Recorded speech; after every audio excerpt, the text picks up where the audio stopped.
पण ह्या गोष्टीवर पण आवर नाही घालता आला मला. मग आम्ही डायरेक्ट मग रजिस्टर मॅरेजच केलं. म्हणजे पुढं बघूया काय होतं ते ह्या उद्देशाने. बरं, हे तुमचं सुरू आहे हे घरी कळलं नव्हतं? नव्हतं. म्हणजे जेव्हा कळलं तेव्हा काय प्रतिक्रिया होती? कळलं जाऊन डायरेक्ट आम्ही रजिस्टर केलं आणि त्यानंतर 2 महिन्यानंतर आम्ही गेलो. म्हणजे घरात तसं कळलेलंच नव्हतं, आधी कळूच नव्हतं. ते ह्यांच्या घरात कळलं होतं थोडं तसं की असं आहे म्हणून, पण लग्न करतील डायरेक्ट असं त्यांना पण नव्हतं माहिती. रजिस्टर केल्यानंतर आम्ही 2 महिन्यानंतर गेलो घरी गेला. ही रजिस्टर केल्यानंतर ही याच्या घरी गेली. तुम्ही तुमच्या घरी अशी 2 महिने काढले आणि मग फायनली घरी कळलं कसं? आम्ही डायरेक्ट गेलोच ना 2 महिन्यानंतर. निघूनच निघूनच गेलो. म्हणजे घरी न सांगताच निघून गेलो.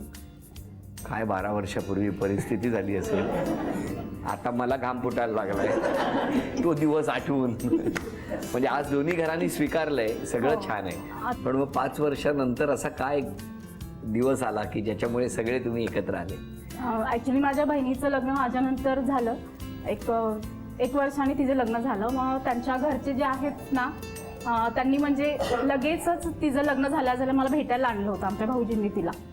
म्हणजे बहीण आहे, बहिणीनं म्हणजे जरी केलं असेल असं तरी इट्स ओके, म्हणजे काही प्रॉब्लेम नाही, आपण तुमच्या आईवडिलांना समजावूया वगैरे. त्यांच्या सासऱ्यांनी वगैरे आम्हाला म्हणजे असं खूप हे दिलं, विश्वास दिला. आणि ॲक्च्युली त्यांनीच आमच्या आईवडिलांना म्हणजे समजावून सांगितलं, आमच्या घरात सांगितलं. तिच्या घरचे, तिचे सासू सासरे, तिचे दीर नणंद सुद्धा तिच्या म्हणजे सगळ्यांनी, म्हणजे बहिणीच्या सगळ्या घरांनी तुम्हाला सगळ्या घरांनी सपोर्ट. पण आता सगळं व्यवस्थित आहे. हां, बरं, कधी म्हणजे तुम्हाला चुकीचं वागवतात का? होय, कधीच नाही. हां, कधीच नाही. काय कौतुक करताय केवढं कौतुक. बरं 1 मिनिट, तुम्हाला ह्या कधी चुकीचं वागवतात? नाही, कधी तर जरा हट्टीपणा करते खरं. हा, बघितला. आता तो माझा स्वभाव आहे. त्या स्वभावाला काय करता येत नाही. असेच हसत राहा आणि हसण्याच्याच मुद्द्यावरती या अनेक गप्पा सुरू असताना पहिला खेळ कुठला येणार तो बघूया. घ्या एक खेळ कुठला बघूया. एक चिठ्ठी घ्या, कुठली घ्या, द्या, बघूया खेळ कुठला आहे. लाकडी ठोकळ्यांचा मनोरा. या ठिकाणी मनोरा रचायचा, लाकडी ठोकळ्यांचा. 3 ठोकळ्यांचा मनोरा झाला की पहिलं 1000 रुपयाचं बक्षीस मिळणार आणि त्यानंतर प्रत्येक टप्प्याला तुम्हाला 200 रुपयाचं बक्षीस मिळत जाणार. 3 टप्पे झाले की पहिलं बक्षीस. हां, वेळ सुरू झाली.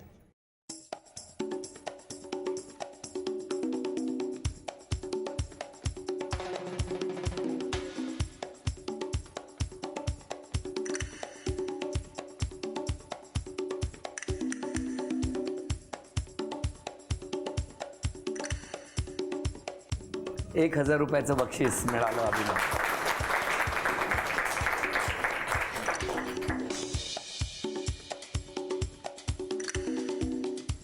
$1200.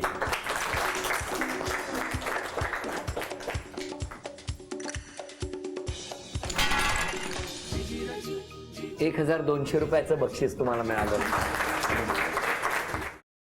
Paneer mushroom stick with barbecue sauce करण्यासाठी लागणारे साहित्य: किसलेलं गाजर, उकडलेला बटाटा, पनीर, तांदूळाचं पीठ, रवा, मटार, मशरूम, कोबी, मीठ, मिरची, कोथिंबीर आणि बार्बेक्यू सॉस. कृती: प्रथम एका बाउलमध्ये किसलेलं गाजर, उकडलेला बटाटा, कुस्करलेलं पनीर, मटार, मशरूम, हिरवी मिरची, कोथिंबीर, कोबी, मीठ आणि तांदूळाचं पीठ घालून सर्व एकजीव करून घ्यावं. तयार मिश्रणाच्या स्टिक बनवून रव्यामध्ये घोळवून गरम तेलात तळून घ्याव्यात आणि सर्व्ह कराव्यात. मामी, कोणता भक्त हाक मारतो आहे?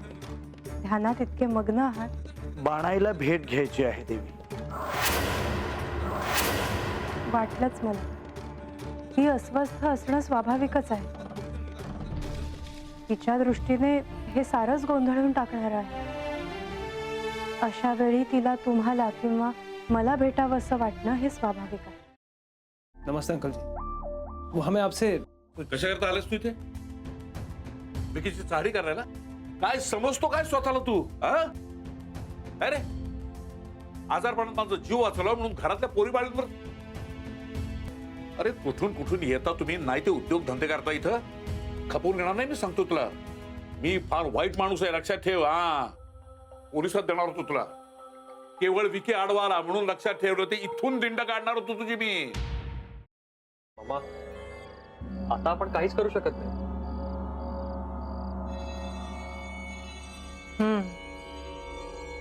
पण आर्चिस, हे असं कसं शक्य आहे?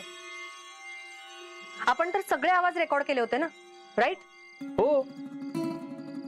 मग हे असे कोणते आवाज रेकॉर्ड झाले जे आपल्याला ऐकूच आले नाहीत?